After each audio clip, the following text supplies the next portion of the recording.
If you run a small business, you need the most from every investment. That's why Comcast Business gives you more, like our new gig speed Wi-Fi, plus unlimited data, all on the largest, fastest, reliable network for small businesses. Comcast Business, powering possibilities. Don't miss our special holiday offer and ask how to get up to a $750 prepaid card with a qualifying bundle. Call today. Ends 12/4/2022. Restrictions apply. Requires gigabit extra bundle with 2-year agreement. Let's get the nuts and bolts around this from TVNZ's Director of Content, Cate Slater, who joins us now. Cate, thanks for taking the time. I'm going to ask the questions first that most of our listeners, I guess, will want to know the answers to. First of all, will all cricket, all of it, regardless of how you watch it on TV or on streaming, will it all be absolutely free to air? Yes, it will, Jason. All of the cricket will be available free to air across both our channels, TVNZ channels, and on TVNZ Plus it'll be available free to stream as well. So you've got TVNZ1, TVNZ2, Duke, and TVNZ Plus, your streaming service. Is most content, Cate, likely to be on Duke and TVNZ Plus, the streaming service? Look, we're still looking at our scheduling across our channels, but certainly we'll be utilising One and Duke are known to be the homes of sport, and TVNZ Plus becoming more of a destination as well for our customers who prefer to stream content. In the days before free-to-air and multiple channels for traditional broadcasters, there was the odd occasion where live cricket was cut off when the news arrived at 6 p.m. Presumably your scheduling is going to avoid that sort of thing happening? Yeah, we're really mindful of that. So obviously 6 p.m. is a pretty important dead stop for us. So we've done really well, actually, even to date in terms of the T20s that we've taken from New Zealand cricket and working through scheduling to make sure it works for our viewers and for our other programming. So we're confident that we'll be able to continue to do that. And I do have a question here which is unrelated to cricket. As well as being sports fans, a lot of our listeners love The Chase. 5 p.m, TVNZ1, is that show going to be affected? So The Chase is hugely important to our viewers, and look, we'll look to avoid disrupting our ordinary programming as much as possible, depending on, of course, the appeal of what the alternative is. So we won't do wrong by our Chase viewers. That's good to hear.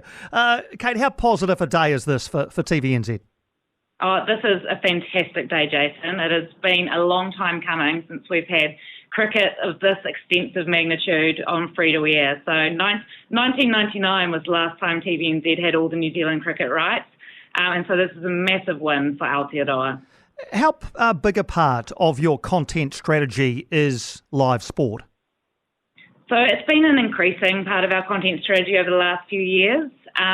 Sports rights got really expensive and we sort of got out of the game for a while, but we've been back in it, with the likes of Rugby World Cup, the America's Cup, the Olympics, Commonwealth Games over the last few years.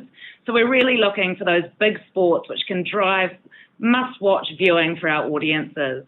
And from what I understand around what's happened here with Spark exiting the market, they'll still continue to pay New Zealand cricket the cost of the rights for the remainder of this contract. So presumably, does that mean that TVNZ just takes over the cost of production? So you'll pay the production company Whisper for that. Is that how this is going to work?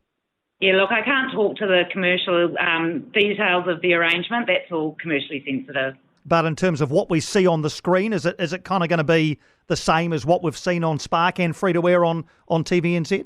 Yeah, so TVNZ will take over production, working with Whisper, the production partners. So look, we're looking to continue the world-class coverage that Spark's been delivering over the last wee while.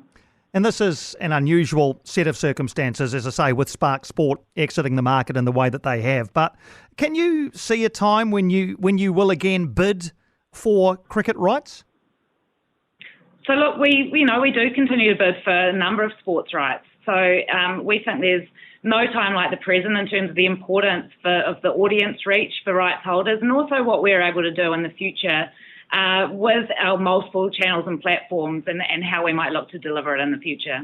All right. So in summary, positive day. I know the feedback has been overwhelmingly positive. This just takes cricket to a huge audience up and down the length and breadth of New Zealand, Cate. So I know I'm going to have a lot of people calling in congratulating you on this. So it's a nice little Christmas present, I guess, for you and for New Zealand cricket.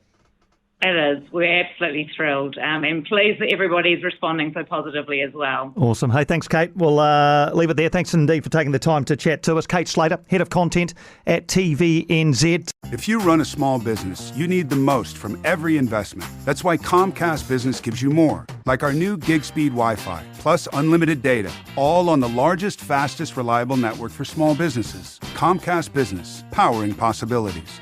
Don't miss our special holiday offer and ask how to get up to a $750 prepaid card with a qualifying bundle.